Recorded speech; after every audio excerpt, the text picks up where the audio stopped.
Well, let us now, could you now tell us about Captain Mona Shindy? Was Captain Shindy appointed as the Chief of Navy's so-called Strategic Advisor on Islamic cultural affairs? I appointed her when I was Chief of Navy in that role. So yes. Why was this done?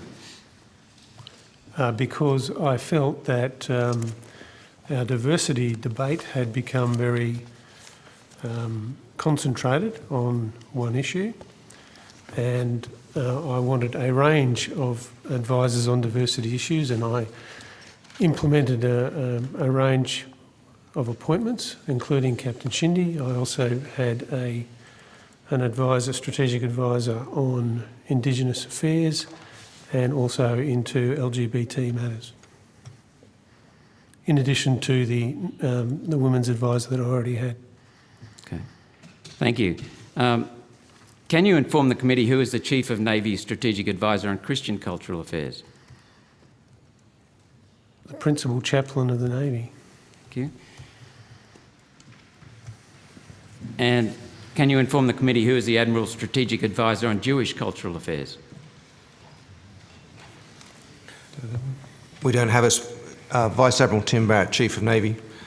We do not have a specific member to cover that, but under the ADF Religious Advisory Council, we have members of each faith who are able to support the service chiefs in any matters they choose to discuss. So is there anyone on the committee who can inform you of the Chief of Navy's Strategic Advisor on Hindu, Buddhist or Zoroastrian cultural affairs? That's what the Religious Advisory... Across all gamuts, all religions. It's a multi-faith, it's intended to be a multi-faith advisory panel.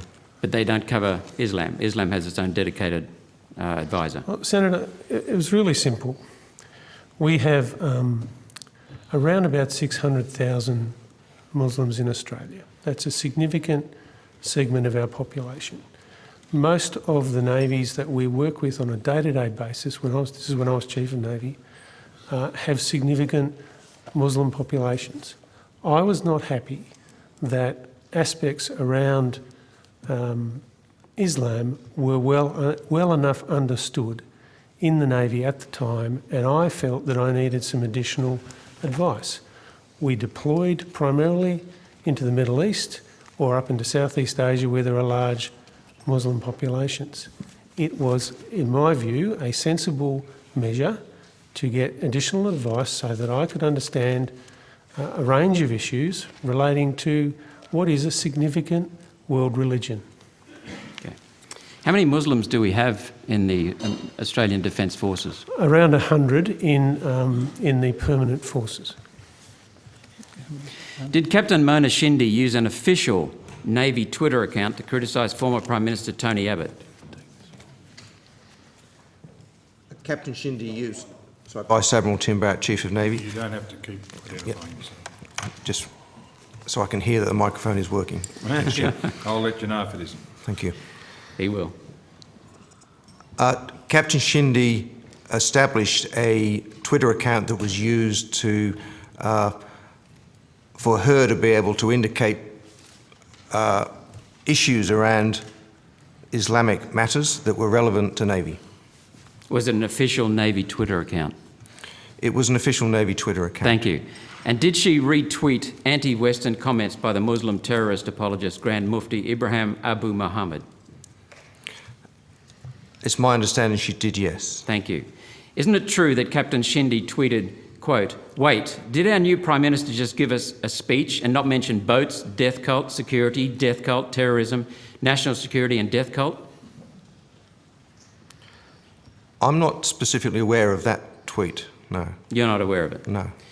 Did Mona Shindy retweet the Grand Mufti claiming that, quote, "racism and Islamophobia were partly to blame for the Paris terrorist attacks"?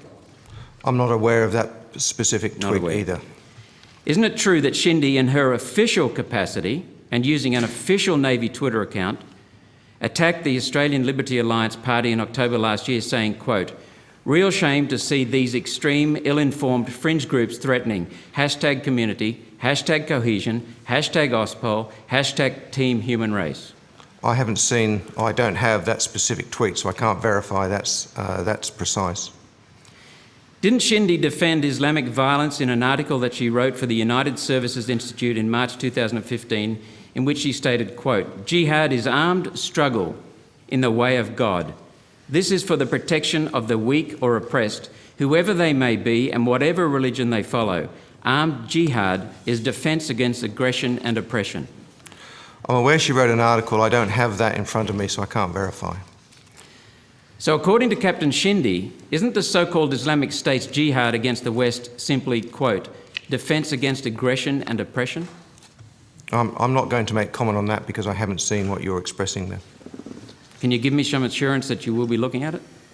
I have looked at what Captain Shindy said, both in her Twitter account and also after her presentation to RUSI. I have closed the Twitter account as a consequence of what I read, and I have spoken to Captain Shindy over the role that she performed as the cultural advisor and those issues where she had been drawn into a number of debates that we both agreed were not appropriate at the time. I still support Captain Shindy in the role that she had as the Islamic advisor at the time. You still support her?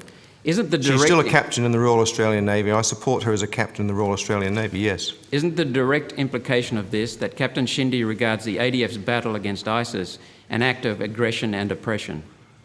Are you asking for an opinion? Yeah, I'm not going to answer Minister, that. isn't the direct implication of this that Captain Shindy regards the ADF's battle against ISIS an act of aggression and oppression? I'm also not going to comment on the opinions of an individual member of the ADF Senator, but suffice it to say, I think I placed very clearly on the record this morning the views of the government, views of this organisation in relation to the challenge that we face in the battle against Daesh, both in the counter-ISIL coalition context that I referred to this morning and elsewhere. Aren't defence regulations quite specific about political activities and public attacks on the government by members of the ADF in an official capacity and the consequences for this? They are clear, yes, Senator. Why then are these regulations only being enforced selectively? I don't believe they are being enforced selectively. I spoke to Captain Shindy at the time where she made comment and where she was managing what I could see as fairly vitriolic responses which drew her into commentary that at the time... Drew her into? Wasn't it her choice to engage? We both agreed was not appropriate. As a consequence, I closed the Twitter account down, and I don't believe that at the time any action she had taken was willful. So I had considered what she had said, and as a consequence, she remains in the service. So when Captain Shindy attacked the former Prime Minister, her choice, and expressed comments apparently supportive of acts of terrorism in an official capacity, she was not court-martialled nor dismissed from the ADF. I don't believe it's as you've characterised it, Senator. I would draw your attention then to Defence Instruction General DIG Admin 08-1, Public Comment and Dissemination of Official Information by Defence Personnel, which states inter alia that, quote, Defence personnel must ensure that they preserve the apolitical standing of the defence organisation and do nothing which might place in doubt the role of defence in effectively implementing Australian government policy. Are you aware of that? I'm aware of that, Senator. And further, I draw your attention to Section 60 of the Defence Force Discipline Act 1982, which provides that a defence member is guilty of an offence if the member does an act or omits to perform an act that is likely to prejudice the discipline of or bring discredit on the Defence Force. This offence may attract a jail term. Isn't that true? I'm aware of that, Senator. Isn't that true, that it can attract a jail term? I'm aware of the Act, yes, Senator. Shouldn't this apply to their commanders who allow this? I don't quite understand the circumstances of your question. Well, you're one of her commanders and you're allowing it to continue? Well, you're allowing her to not be punished? It's not continuing, Senator. She's not being punished for something that she decided to go into? Senator, at the time, I discussed with Captain Shindy. We both agreed that she had been drawn into commentary via a Twitter account. When I reviewed the Twitter account, I saw that it was full of vitriol and commentary that I believe she was unable to manage. We closed the Twitter account down. She agreed with that. As a consequence, I then counselled her on the role of the Islamic advisor and what it was meant to be. As a consequence of that, I saw no willful intent by her to continue with that role, and she has not subsequently done anything. As a consequence, she remains in service. So in view of the clear... Thank you, Senator Roberts. That's the answer's been given, and that's a very good spot to stop for afternoon tea.